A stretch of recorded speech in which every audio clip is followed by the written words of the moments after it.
എത്തിച്ചേർന്നിരിക്കുന്നത് കോതമംഗലം രൂപതയിലെ നെടുങ്ങപ്ര ഇടവകയിലാണ്. നമ്മൾ ഇന്നിവിടെ വന്നിരിക്കുന്നത് വചനത്താലെല്ലാം നമ്മളെ അത്ഭുതപ്പെടുത്തുന്ന ഒരു കൊച്ചുമിടുക്കിയെ പരിചയപ്പെടാനാണ്. സ്തുതിയായിരിക്കട്ടെ. എൻ്റെ പേര് ഏഞ്ചൽ ഷിബു കളപ്പുരയ്ക്കൽ. എൻ്റെ ഇടവക സെന്റ് ആന്റണീസ് ചർച്ച് നെടുങ്ങപ്ര. ഞാൻ പഠിക്കുന്നത് 4ാം ക്ലാസ്സിലാണ്. എൻ്റെ സ്കൂളിൻ്റെ പേര് saint Antony's UP school Nedungapra. സ്നേഹം ഒരിക്കലും അവസാനിക്കുന്നില്ല. വിശുദ്ധ പൗലോസ്ലീഹ കൊറിന്തോസർക്ക് എഴുതിയ 1-ാം ലേഖനത്തിലെ 13-ാം അധ്യായം 8-ാം വാക്യമാണ് ഞാനിപ്പോൾ പറഞ്ഞത്. ഇതുപോലെ ഏകദേശം 1000കണക്കിന് ബൈബിൾ വാക്യങ്ങളാണ് ഈ കൊച്ചുമിടുക്കി തന്റെ ഈ ചെറിയ വയസ്സിൽ പഠിച്ചിരിക്കുന്നത്. ഈശോയെ കുറിച്ച് അറിയാനും ഈശോയെ ലോകമെങ്ങും പ്രസംഗിക്കുവാനുമാണ് എനിക്ക് ഒത്തിരി ഇഷ്ടം. ഞാൻ 1000-ൽ ഏറെ വചനങ്ങൾ മനഃപ്പാഠമാക്കിയിട്ടുണ്ട്. ഇതാണ് ഞാൻ ആദ്യം എഴുതിയ വചന ബുക്ക്.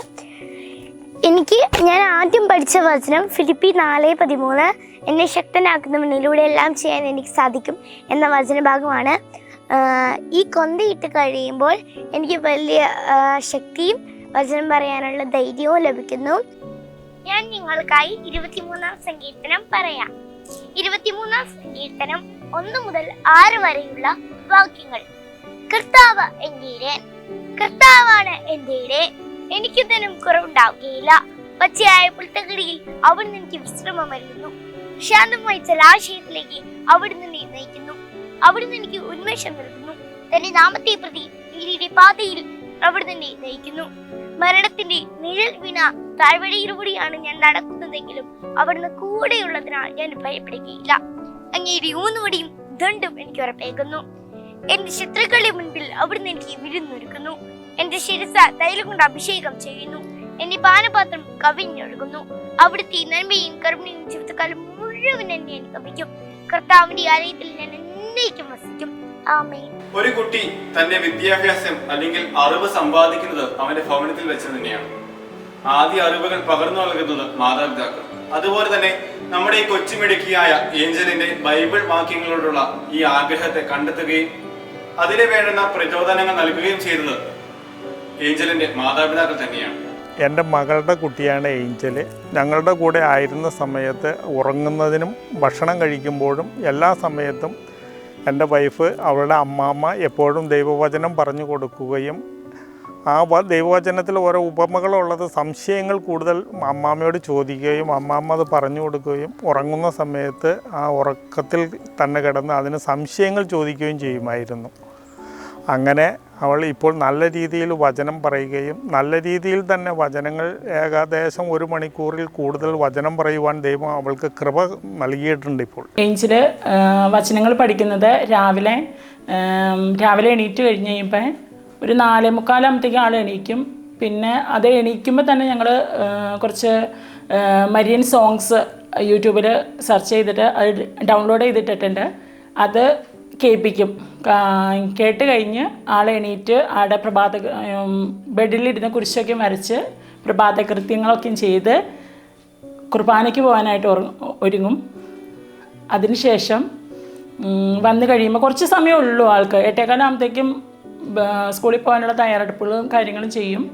അതിൻ്റെ ഇടയിൽ കുറച്ച് വചനങ്ങൾ ആ നിമിഷം ഒരു കുഞ്ഞുമാലക്കൂട്ടമൊക്കെ ഉണ്ട്. അതിന് വേണ്ടിയിട്ട് പറയാനായിട്ട് വചനങ്ങൾ റെക്കോർഡ് ചെയ്യും, ഗ്രൂപ്പിലേക്ക് അയക്കും. ഒരു 6:30 മണി മുതൽ ഒരു 7 മണി വരെ വചനം റിപ്പീറ്റ് ചെയ്യും. പുസ്തകം ഞാൻ പിടിക്കും, അവൾ അവിടെ ഇരുന്ന് വചനം നമ്മളോട് പറയും. പിന്നെ ഇടയ്ക്ക് അത് കറക്ഷൻ ചെയ്യും.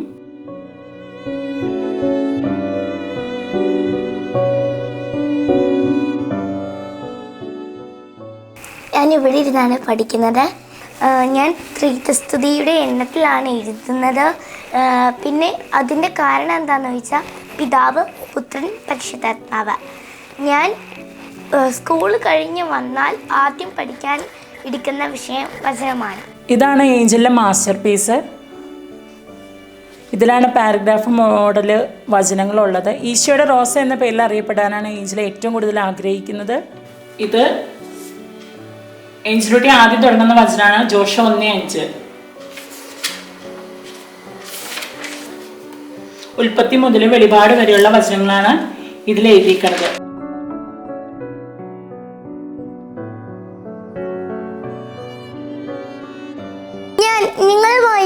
വായിക്കുന്നത് യേശുവിൻ്റെ വംശാവലിയാണ്.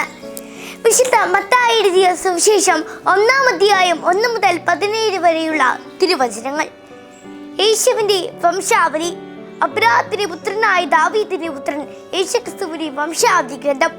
അബ്രഹാം ഇസ്ഹാക്കിന്റെ പിതാവായിരുന്നു. ഇസ്ഹാക്ക് യാക്കോബിന്റെയും യാക്കോബ് യൂദായുടെയും സഹോദരന്മാരുടെയും പിതാവായിരുന്നു. താമാറിൽ നിന്ന് ജനിച്ച പേരിസിന്റെയും സേറയുടെയും പിതാവായിരുന്നു യൂദ. പേരിസ് എസ്രോന്റെയും എസ്രോൻ ആരാമിന്റെയും പിതാവായിരുന്നു. ആരാം അമിനാദാബിന്റെയും അമിനാദാബ് യോശുവന്റെയും യോശുവൻ സൽമോന്റെയും പിതാവായിരുന്നു. സൽമോൻ റഹാബിൽ നിന്ന് ജനിച്ച ബോവാസിനെയും ബോവാസ് റൂത്തിൽ നിന്ന് ജനിച്ച ഓബാദിനെയും ഓബാദ് ജസയുടെയും ജസ ദാവീദ് രാജാവിന്റെയും പിതാവായിരുന്നു. ദാവീദ് ഊറിയയുടെ ഭാര്യയിൽ നിന്ന് ജനിച്ച സോളമന്റെ പിതാവായിരുന്നു. സോളമൻ റഹോബുവാമിനെയും റഹോബുവാം അബിയായുടെയും അബിയ ആസായുടെയും പിതാവായിരുന്നു. ആസ യോസഫത്തിന്റെയും യോസഫത്ത് യോറാമിന്റെയും യോറാം മൂസിയായുടെയും മൂസിയ യോദാമിന്റെയും യോദാം മഹാസിനെയും മഹാസ് സിസ്കയുടെയും സിസ്ക മനാസിന്റെയും മനാസി ഹാമസിന്റെയും ജോസിയായുടെയും പിതാവായിരുന്നു. ബാബിലോൺ പ്രവാസകാലത്ത് ജനിച്ച യാക്കോണിയായുടെയും സഹോദരന്മാരുടെയും പിതാവായിരുന്നു ജോസിയ. യാക്കോണിയ ബാബിലോൺ പ്രവാസത്തിന് ശേഷം ജനിച്ച സലാത്തിയേലിന്റെയും സലാത്തിയേൽ സെറോബാബേലിന്റെയും പിതാവായിരുന്നു. സെറോബാബേൽ അബിയൂദിന്റെയും അബിയൂദ് ലിയാക്കിമിന്റെയും ലിയാക്കിം ആസോന്റെയും ആസോ സദോക്കിന്റെയും സദോക്ക് അക്കീമിന്റെയും അക്കീം എലിയൂദിന്റെയും എലിയൂദ് എലയാസറിന്റെയും എലയാസർ മദാന്റെയും മദാൻ യാക്കോബിന്റെയും പിതാവായിരുന്നു. യാക്കോബ് മറിയത്തിന്റെ ഭർത്താവായ ജോസഫിന്റെ പിതാവായിരുന്നു. അവളിൽ നിന്ന് ക്രിസ്തു എന്ന് വിളിക്കപ്പെടുന്ന യേശു ജനിച്ചു. ഇങ്ങനെ അബ്രാഹാം മുതൽ ദാവീദ് വരെ 14, ദാവീദ് മുതൽ ബാബിലോൺ പ്രവാസം വരെ 14, ബാബിലോൺ പ്രവാസം മുതൽ ക്രിസ്തു വരെ 14 തലമുറകളാണ് ആകെയുള്ളത്. ആമേൻ. നിങ്ങൾ ലോകമെങ്ങും പോയി സുവിശേഷം പ്രസംഗിക്കുവിൻ എന്ന് ശിഷ്യന്മാരോട് അരുളി ചെയ്ത ഈശോയെ പോലെ ബധിരർക്കും മൂകർക്കും സുവിശേഷം പ്രസംഗിക്കുവാൻ ഞാൻ ആഗ്രഹിക്കുന്നു. എനിക്കൊരു വിശുദ്ധിയാകണം. വിശുദ്ധിയായാൽ മാത്രമല്ല, സഹനത്തോടെയും സ്നേഹത്തോടെയും എല്ലാവരോടും സ്നേഹിച്ചു നടക്കുന്ന ഒരു വിശുദ്ധിയാകണം. ഈ കൊച്ചുമിടുക്കി നമുക്കൊരു മാതൃകയും പ്രചോദനവും വെല്ലുവിളിയുമാണ്. വചനത്തിലൂടെ ഈശോയെ കൂടുതൽ അറിയുവാനും അവന്റെ പാത പിന്തുടരുവാനും നമുക്ക് ഓരോരുത്തർക്കും ശ്രമിക്കാം. നന്ദി.